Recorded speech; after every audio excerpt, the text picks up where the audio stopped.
Secuestro de 4 ciudadanos estadounidenses en Matamoros en una jornada de intensos combates en esa ciudad se da en el contexto de intensas presiones de grupos políticos y empresariales en la Unión Americana para declarar como terroristas a los grupos del narcotráfico mexicano de forma tal que puedan ser combatidos por las Fuerzas Armadas estadounidenses. Lo que está ocurriendo allá en Matamoros y las repercusiones que eso está teniendo son gravísimas. Ya hay solicitudes en ese sentido, declarar terroristas a los grupos criminales mexicanos en el Congreso. Varios medios de prensa han insistido en ello y el exfiscal William Barr ha sido uno de los más insistentes y duros con ese tema, argumentando incluso que existe una suerte de acuerdo del gobierno mexicano con los grupos criminales. Según las leyes aprobadas después de los atentados del 11 de septiembre del 2001, el gobierno estadounidense puede realizar operaciones contra grupos declarados terroristas en cualquier parte del mundo y sin autorización y sin acuerdo con ningún otro gobierno. La ciudad de Matamoros está bajo la lupa tras la balacera, persecución y privación de la libertad de 4 estadounidenses, a quienes ya buscan las autoridades de México y de la Unión Americana. Los hechos ocurrieron el pasado 3 de marzo, donde hasta el momento se presume que el Cártel del Golfo estuvo involucrado. Esto sucede en medio de las presiones ejercidas para que el gobierno de Estados Unidos declare como grupos terroristas a los cárteles mexicanos. Una de las propuestas es conocida como la Resolución 18. Fue promovida en enero pasado por los congresistas Dan Crenshaw y Mike Waltz, 2 antiguos miembros de las Fuerzas Armadas de Estados Unidos y ambos senadores del Partido Republicano por el estado de Florida. Buscan dar facultades al gobierno de Estados Unidos para usar a las Fuerzas Armadas en el combate del tráfico de fentanilo, incluso fuera de su territorio. En el documento argumentan que el fentanilo mata en promedio a 80,000 ciudadanos estadounidenses al año y que es la principal causa de muerte entre hombres de 18 a 45 años. Precisan que los cárteles mexicanos son responsables del tráfico de la droga hacia su territorio, así como de precursores y sustancias relacionadas. La Resolución 18 expone además un listado de eventos de violencia en los que han estado implicados los cárteles y que, según la iniciativa, provocan inestabilidad en la frontera con México. En su resolución señalan a 9 cárteles, entre ellos el de Sinaloa, Jalisco Nueva Generación, del Golfo, del Noreste y la familia michoacana. El presidente Andrés Manuel López Obrador calificó de intervencionista y propagandista esta iniciativa. Y un reporte de la Cancillería mexicana indicó que si bien se trata de un posicionamiento político sin posibilidades de ser aprobado en esta legislatura, es un pronunciamiento preocupante. Entre las consecuencias de considerar terroristas a los cárteles sería que esta acusación se extendería a quienes colaboren con estos y podrían ser deportados o no admitidos en Estados Unidos. Sus activos y transacciones podrían ser bloqueados por instituciones financieras estadounidenses. Como los cárteles dejarían de ser una amenaza a la seguridad pública y pasarían a ser una amenaza a la seguridad nacional, podría existir misiones de combate en territorio mexicano. Ya no necesitarían una orden para inspeccionar una casa o meterse en un equipo de cómputo. A la propuesta de los congresistas estadounidenses se sumó en febrero pasado la carta de 21 fiscales estatales enviada a la Casa Blanca. En ella piden a Joe Biden y al secretario de Estado Anthony Blinken que designen a los cárteles mexicanos de la droga como organizaciones terroristas extranjeras. Encabezados por el fiscal general de Virginia, Jason Miralles, los fiscales advierten que los cárteles también tienen nexos con organizaciones terroristas extranjeras, aunque no ofrecen pruebas. La carta coincidió con el pronunciamiento del mensaje sobre el estado de la Unión de Joe Biden, en el que planteó lanzar una ofensiva contra la venta y contrabando de fentanilo. Y en su discurso, Biden reveló que se tendrán más máquinas de detección de droga, así como que se revisarán más minuciosamente los paquetes y cargas que pasan por la frontera para evitar el cruce de polvo y pastillas. Para el pasado 2 de marzo, el fiscal de la Unión Americana, Merrick Garland, compareció ante el Senado. Ante los congresistas indicó que México podría hacer mucho más para combatir el tráfico de fentanilo. Además está lo expuesto por William Barr, quien fue fiscal general de Estados Unidos en la era Trump. En su columna en The Wall Street Journal, calificó a los cárteles como narcoterroristas y los comparó con el grupo terrorista Estado Islámico. Indicó que los cárteles mexicanos han florecido porque las administraciones mexicanas no han estado dispuestas a enfrentarse a ellos. Afirmó que se necesita un esfuerzo más agresivo dentro de México, incluida una importante presencia de las fuerzas del orden y de inteligencia de Estados Unidos, así como capacidades militares seleccionadas. Bueno, mire, hay que ser muy claros. La narrativa para considerar a los cárteles de la droga mexicano, sobre todo los que introducen fentanilo a los Estados Unidos como narcoterroristas o como grupos terroristas, se está imponiendo. Siempre ha estado ese tema ahí, siempre, desde hace años está vivo ese tema, pero se está imponiendo en una forma en que antes no lo veíamos. De enero para aquí, uno tras otro, legisladores demócratas, legisladores republicanos, exfiscales, actuales fiscales estatales, el propio fiscal general, la directora de la DEA, otros funcionarios están coincidiendo en eso. Para eso hay un tema que es cierto y que es fundamental y que no podemos obviar, que es la epidemia de opiáceos, incluido el fentanilo, que provoca 110,000 muertos por sobredosis al año. Del fentanilo solamente son unas 80,000. Ese es el número, eso es lo terrible. Nosotros tenemos, en lo que va de este sexenio, en estos 4 años, llevamos 150,000 muertos. Ellos llevan más de 300,000 por sobredosis de fentanilo. Es intolerable para la Unión Americana eso, que hay responsabilidades de los Estados Unidos, pero por supuesto que hay muchos condicionamientos, por supuesto, pero la narrativa que se está imponiendo y que no hacemos nada por contrarrestar es que es consecuencia de los cárteles de la droga mexicanos y en buena medida es verdad. Hay, decíamos, una sucesión de hechos, lo veíamos ahora en el reportaje. Esto comenzó desde antes, pero esta última cadena comienza con el presidente Biden en el discurso del Estado de la Unión, hablando de las estrategias contra el fentanilo. Ahí mismo, en el propio debate del Estado de la Unión, se comenzó a demandar que los cárteles fueran catalogados como terroristas. Inmediatamente después, 21 fiscales de 21 estados gobernados por los republicanos también lo demandaron, y a partir de ahí se han ido sucediendo otros hechos.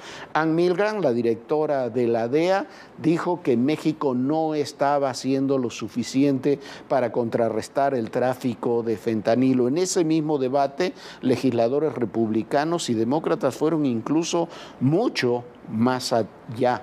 Cuando se presentó el juicio de Genaro García Luna, las declaraciones finales de la DEA y de la Fiscalía no fueron para hablar de García Luna. Sí, hablaron de García Luna, pero no hablaron del pasado, hablaron del presente y demandaron una mayor firmeza de la lucha contra la introducción de fentanilo. La semana pasada, el fiscal general Merrick Garland dijo que él aceptaría la calificación de los grupos del narcotráfico mexicanos como terroristas, que solamente veía inconvenientes en la operación y en la aplicación de esa designación.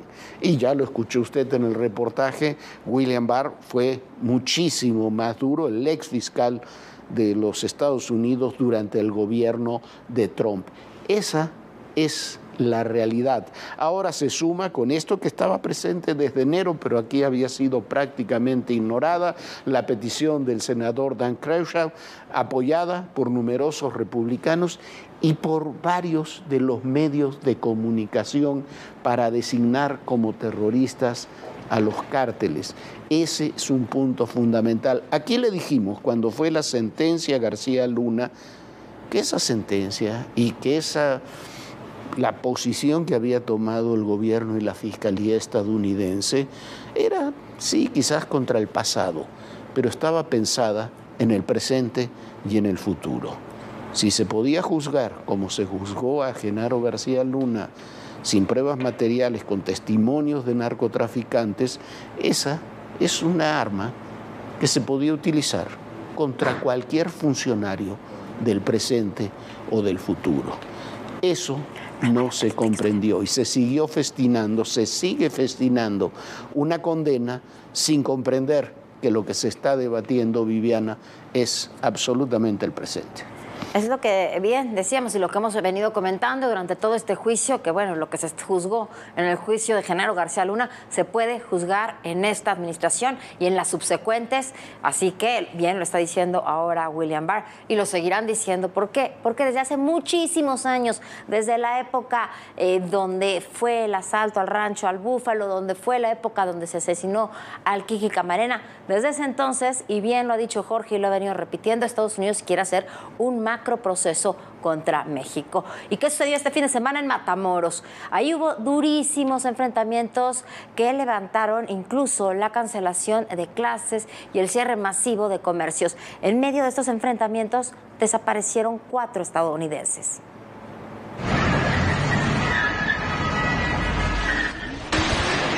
Hay balazos, amor, hay balazos.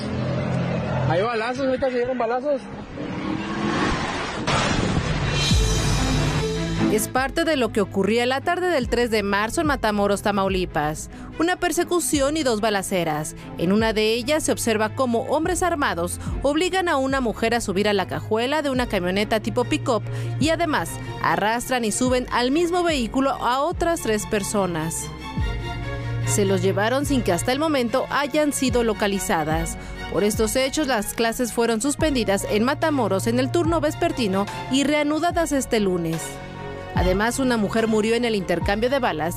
La víctima esperaba que su hijo saliera de la escuela.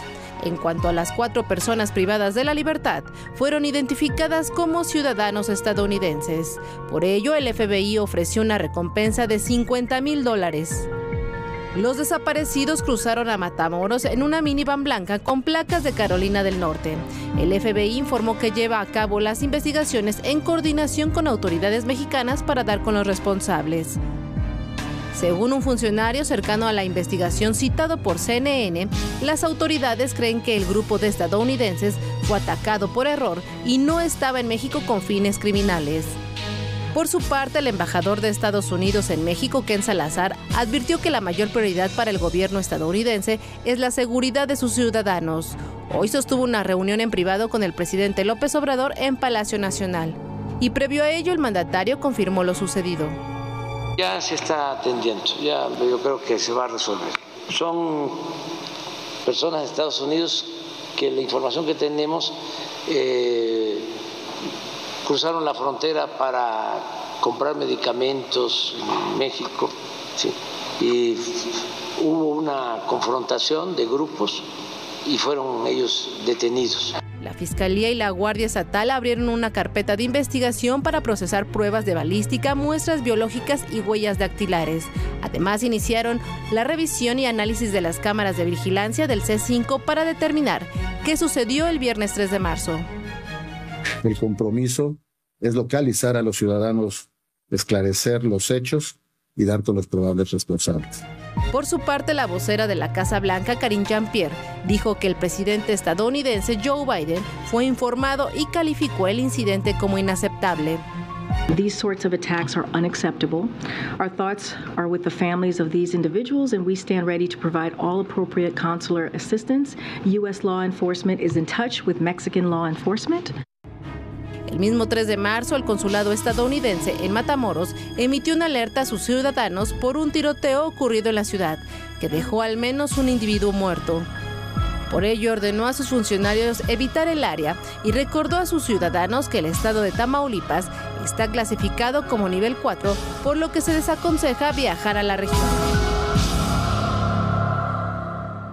Me parece que no entendemos la trascendencia que esto tiene cuando se dice en la propia mañanera, no, sí, fueron detenidos, ya lo estamos atendiendo, se va a resolver.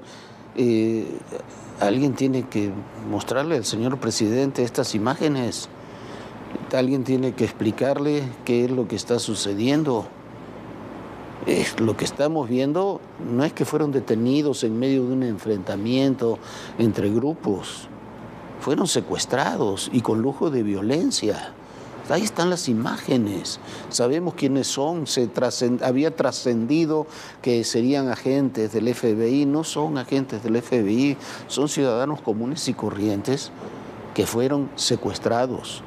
Y cualquiera podrá decir que quizás es una venganza por lo que había ocurrido días antes en Laredo, o quizás se puede pensar que lo que ocurrió en Laredo es parte de la impunidad con la que actúan los grupos criminales, que cuando además tienen algún tipo de reacción de las fuerzas de seguridad, terminan empoderándose cada vez más con la indiferencia en ocasiones de las propias autoridades. Esto que ocurrió en Matamoros es gravísimo, y si lo ponemos en el contexto de toda la narrativa de los grupos del narcotráfico como grupos terroristas, engarza perfectamente bien. Cuando uno ve esto, ¿cómo va a pensar que son muy diferentes esta tropa del infierno o el cártel del noreste, muy diferentes al ISIS? Sin lugar a dudas, y bueno, por eso precisamente el presidente de los Estados Unidos se ha puesto tan duro. El presidente Joe Biden ha recurrido a medidas cada vez más restrictivas a medida que su administración se prepara para el fin del Título 42, que ha permitido expulsar rápidamente a los migrantes debido a la COVID-19. Bueno, a partir del 11 de mayo entrará en vigor el Título 8. Esto implica que permite la expulsión acelerada de extranjeros por razones de inadmisibilidad. Esto quiere decir, la estrategia, según la Casa Blanca, es limitar la migración irregular y crear procesos adicionales y seguros ordenados. Pero organizaciones civiles advierten que la iniciativa del presidente Biden viola la ley de asilo al no permitir que cualquier persona por cualquier vía llegue a la frontera, como había existido durante mucho tiempo, sobre todo cuando los cubanos llegaban por tierra a los Estados Unidos para solicitar asilo. Hay que ponerle un nombre, un rostro. ¡Te vamos a encontrar! ¡Te vamos a encontrar! ¿Y qué vienen todas las demandas internacionales? Una ciudad tan complicada como es la Ciudad de México. Ya llegamos a Aguililla, esta ciudad, la entrada a la Tierra Caliente.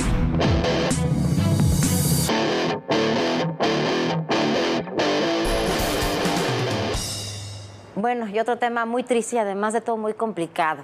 Ayer se cumplió un año de la desaparición de 2 elementos de la Marina que estaban destinados a la seguridad de la alcaldía de Acapulco y que fueron prestados por las autoridades del puerto de Acapulco al senador de Morena, José Narro Céspedes. Estuvieron con el senador varios días, estuvieron en la Ciudad de México, donde se reunieron con él, entonces candidato también de Morena para Tamaulipas, Américo Villarreal. Desde entonces no se les ha vuelto a ver y durante un año no se ha dicho absolutamente nada, ni se ha investigado seriamente esta desaparición. Sí hay una fotografía donde se ve a Américo Villarreal y donde se ve a Narro Céspedes con estos 2 escoltas.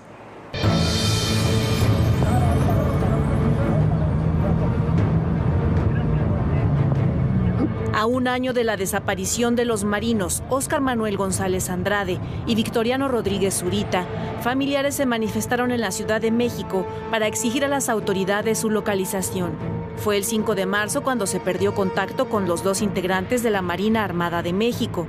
De acuerdo con su ficha de búsqueda, fueron vistos por última vez en la Ciudad de México.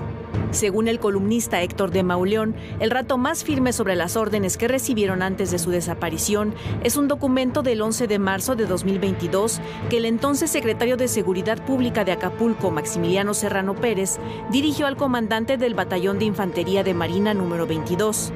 En el texto, Serrano Pérez relata que el 3 de marzo, mientras se encontraba en la Ciudad de México para gestionar apoyos para temas de seguridad, recibió una llamada de la alcaldesa de Acapulco, Abelina López Rodríguez, para que le enviara a 2 de sus elementos.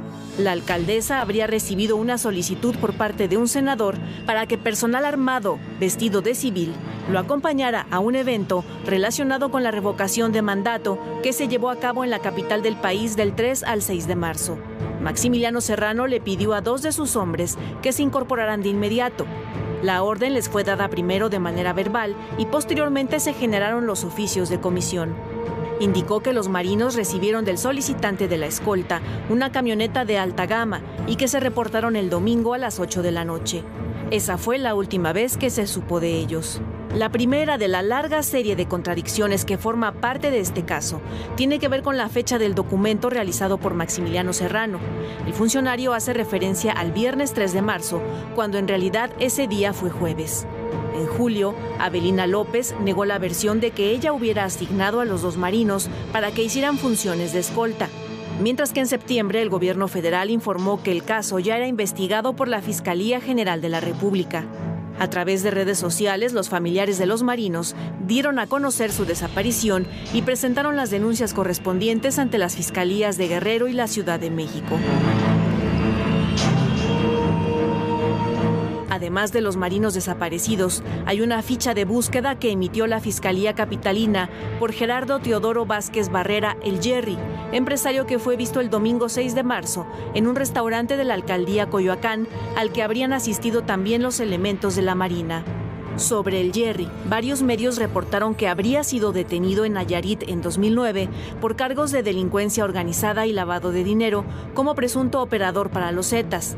Además, trabajos de inteligencia lo vinculan con un grupo del Cártel del Noroeste en Morelos, precisamente donde Gerardo Vázquez y los dos marinos habrían sido interceptados por un comando cuando circulaban por la autopista México-Cuernavaca.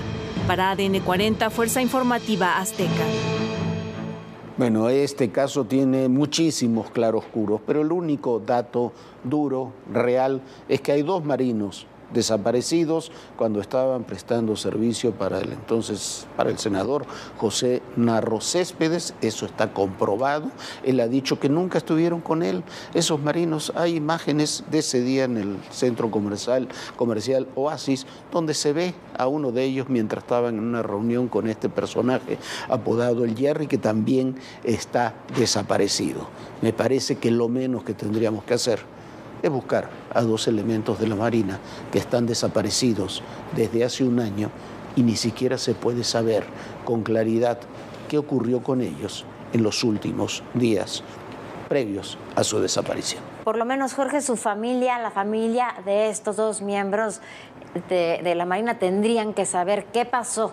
¿Dónde están sus familiares? Mientras tanto, donde continúa la violencia es en Pentanolo, Chiapas, donde la organización Arma de los Machetes, con un pie en la violencia social y otros en grupos criminales, ha tomado ya varias comunidades y se quieren extender a diversos municipios.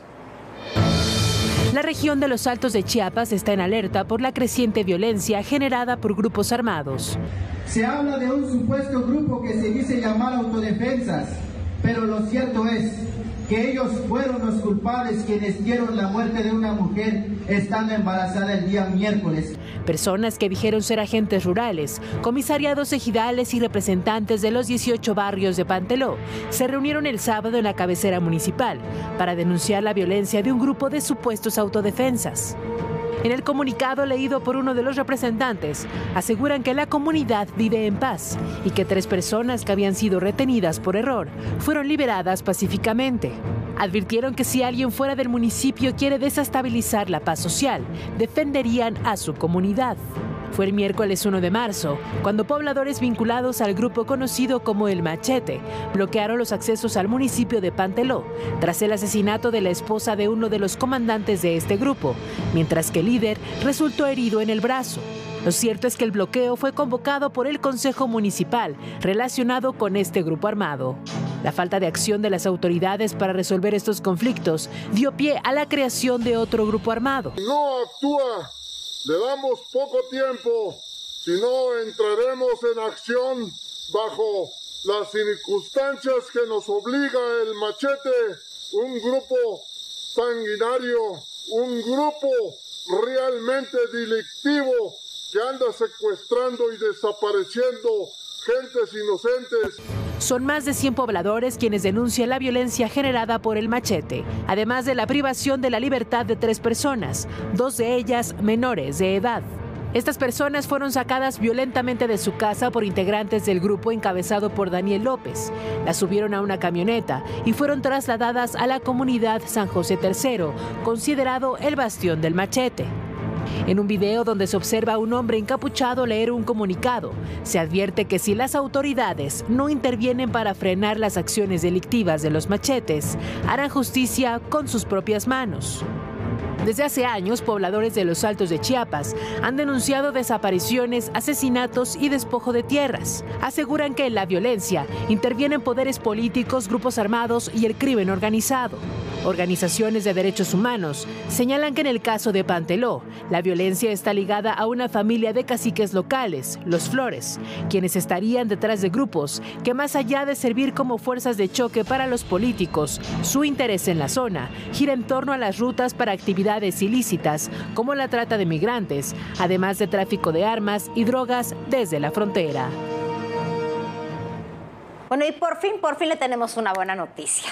Este 12 de marzo será la entrega del Oscar y México es uno de los grandes nominados. Así que aquí en ADN 40 estamos de fiesta y tú podrías ser el feliz afortunado de, ¿qué cree? De poder ver esta ceremonia en una pantalla nueva de 55 pulgadas que estamos regalando para que puedas disfrutar de todos los Óscares y de todo lo que sucede en torno a este evento.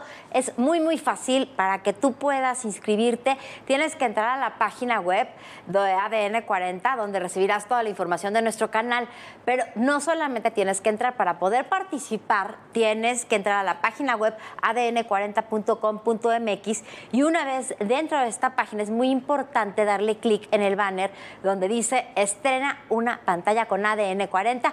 Ahí tienes que poner tus datos por única ocasión. En esta cuenta puedes poner tu cuenta de Facebook, de Google, tienes que contestar un breve formulario y estás listo, ya estás registrado para poder participar. Y no solamente van a ser estas pantallas, vienen muchísimas dinámicas más donde pueden ser ganadores para muchas cosas, pero eso se lo iremos diciendo más adelante porque son, por supuesto, sorpresas. Ya nos vamos el día de hoy, descanse, sueñe bonito y, por supuesto, nos vemos mañana aquí en punto de las 11 de la noche. Bonita noche, Jorge. Bonita noche, Viviana. Inscríbete. Regístrese, yo ya me escribí, pero no, los que trabajamos en el canal no podemos participar, pero estamos inscritos en la página. Son 3 pantallas, inscríbase y recuerde, en el poder y en la política todo, pero absolutamente todo es personal. Gracias.